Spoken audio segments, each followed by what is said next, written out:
नमस्ते बच्चों, आज हम हमारी नववीं कक्षा आमोद संपूर्ण संस्कृत का जो चैप्टर हमारा नंबर 3 चल रहा था, धन्यो तौ दात्रो याचकयो, वो ही पढ़ेंगे।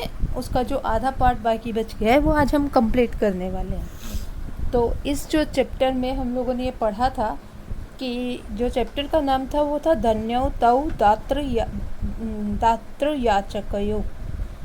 दोनों जो धन्य है, ऐसे दाता और ऐसा याचक, दोनों ही धन्य हैं। इसमें हमने कहानी पढ़ी थी कि एक वर्तंतु नाम के ऋषि रहते हैं, उनका जो शिष्य रहता है, स्टूडेंट रहता है, उनका नाम रहता है कौत्स। तो सब लोग जो पढ़ाई पूरी होने के बाद में सब लोग अपने गुरु को गुरु दक्षिणा देकर जाते रहते हैं।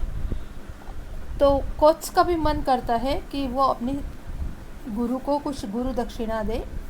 गुरु दक्षिणा मतलब यहाँ पे फीस के लिए है, लेकिन वर्तंतु को पता है कि उनका जो कौत्स है, शिष्य है, उसके पास में इतने पैसे नहीं हैं या वो इतना कैपेबल नहीं है। यहाँ पे हम इनको ये जो है वो कौत्स है हमारी कहानी का जो ये। तो क्या होता है कि जो वर्तंतु है, वो ऋषि बोलते हैं कि भाई मुझे आपसे कुछ नहीं चाहिए, मैं सेटिस्फाइड हूँ। आपने जो यहाँ पे आश्रम में जो सेवा की है और जो आपने स्टडी की है, I am satisfied with that, so I don't want any dakshina, any fees from you, you go, okay, I don't want any fees. But he again and again come to the teacher and he is asking that I want to give guru dakshina. तो फिर बाद में जब बार बार आया तो उसकी बाद की कहानी हम देखते हैं। तदा तम परीक्षितु, ओके, तो उसकी परीक्षा लेने के लिए, परीक्षितुम यानी उसकी परीक्षा लेने के लिए वर्तंतु अकथयत, वर्तंतु said that Guru said, okay, गुरु ने क्या कहा उनको? गुरु ने जो ये कहा कि कहा त्वया मम सकाशात चतुर्दश विद्या अधीता, that you learn 14 types of shastra or science from me, यानी 14 types of things you learn from me. आपने 14 तरह की चीज़ें मेरे से सीखी हैं। अतः चतुर्दश कोटि स्वर्ण मुद्रा आनय, so you bring 14 crore gold coin. अभी मांगा तो भी क्या, मतलब इस ऐसा नहीं कि थोड़ा मांगा, उसको वो बार बार आ रहा था तो उसको परीक्षा लेने के लिए कि चल तुझे देना ही है तो इतना दे दो। तो उन्होंने कहा कि कितना लेके आओ आप? 14 कोटि स्वर्ण मुद्रा आना है। अब 14 करोड़ गोल्ड कॉइन लाना कोच के लिए बहुत ही मुश्किल था। तो गुरु वचनम श्रुत्वा कोत्स चिंताकुल जाता। So listening the sentence of the teacher, he became really very worried about that कि what I had to do, क्योंकि उसने पूछा बार बार में जाके, ये उसकी गलती थी लेकिन उसको देना था। तो उसने पूछा, अभी गुरु ने भी उसकी परीक्षा लेने के लिए कहा कि ठीक है भाई, आप इतना लेके आ जाओ।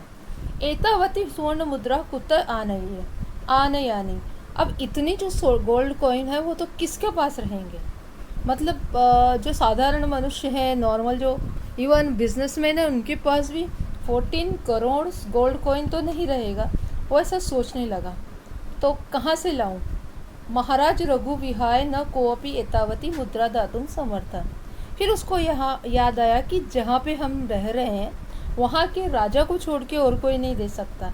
तो उस समय वहाँ के राजा थे रघु।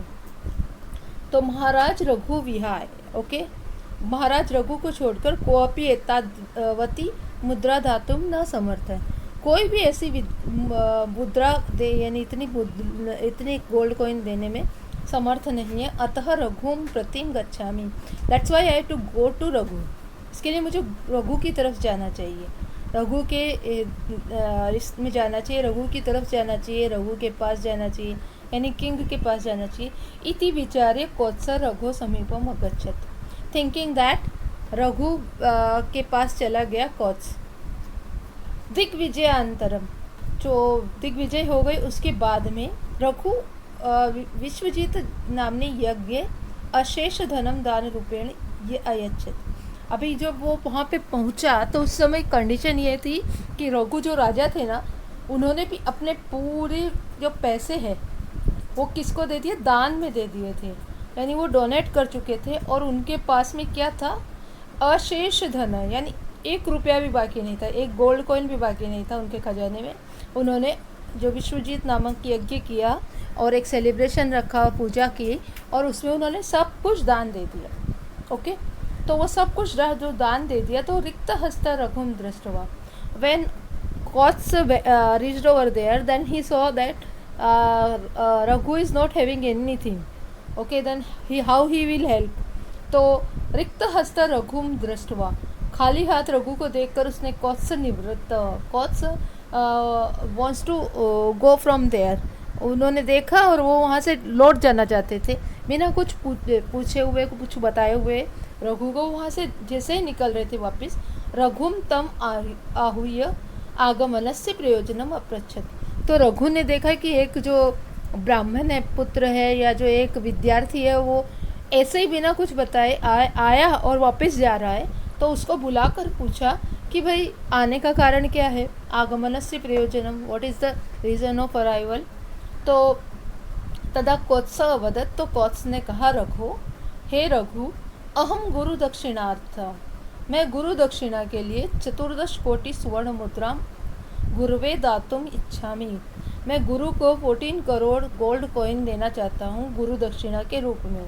किंतु भवान पूर्वमेव सर्वस्य दानम करोत्, लेकिन आपने तो सारा दान पहले ही कर दिया है, सब कुछ दान दे दिया है।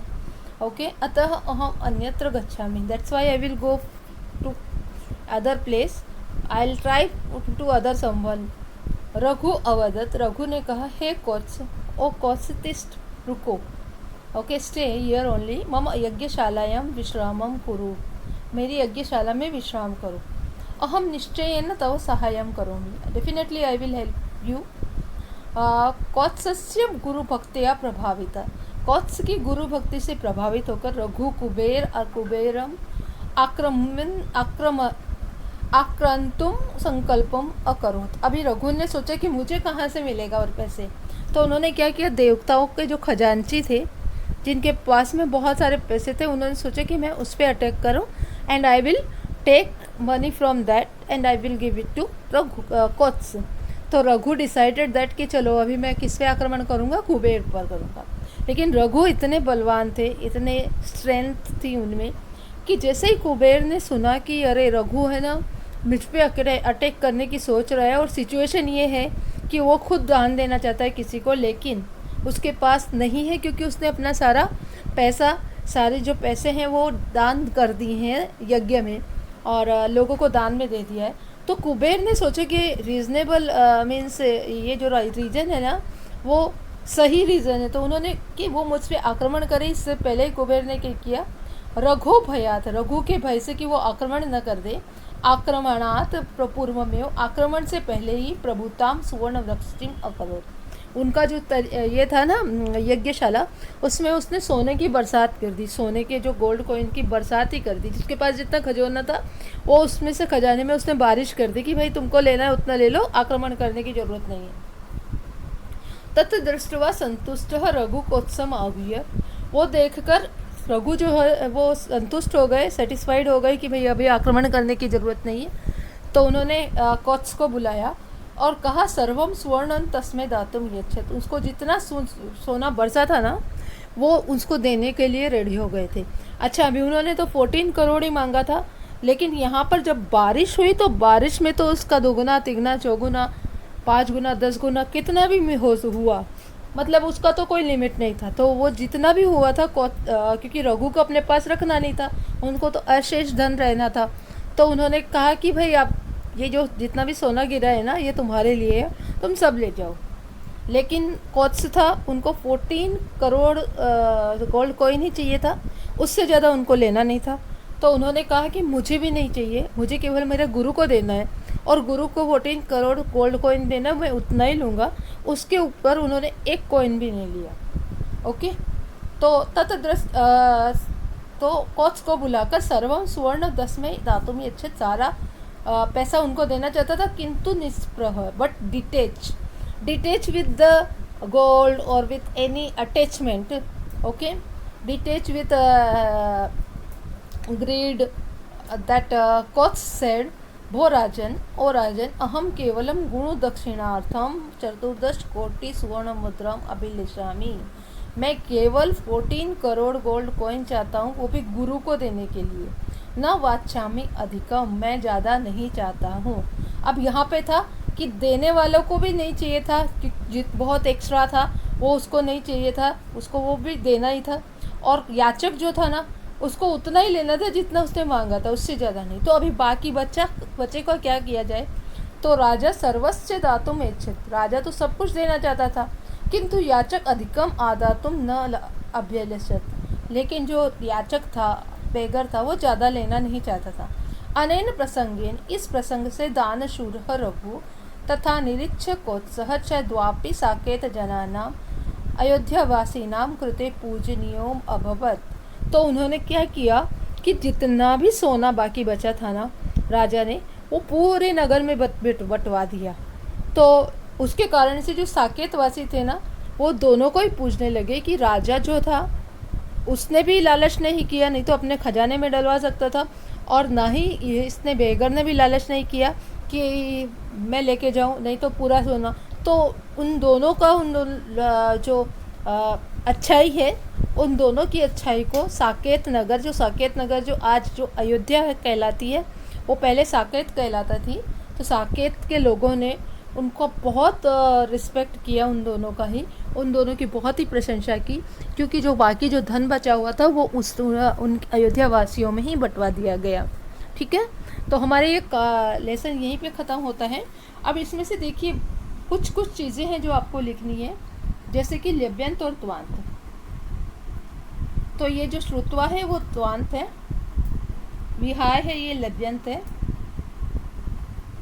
ठीक है, इस तरह से आपको पैराग्राफ में से आपको ढूंढना है कि कौन कौन सा त्वांत और कौन कौन सा लेव्यंत। जैसे दृष्टवा हमारा त्वांत है,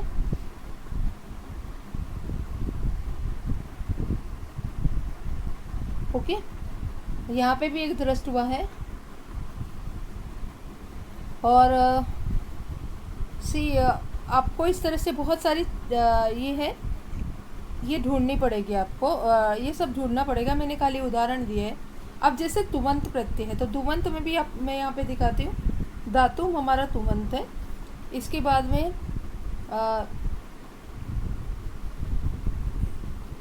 अगर हम यहाँ पे देखें तो आक्रांतुम हमारा तुमंत आ जाता है। ओके, और फिर उसके बाद में यहाँ पे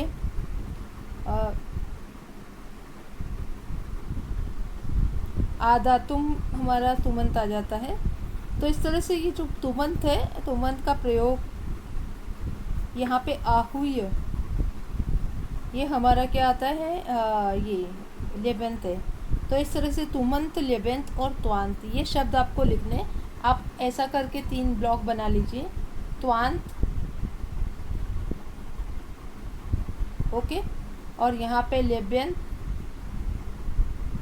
और तुमंत, ऐसा करके।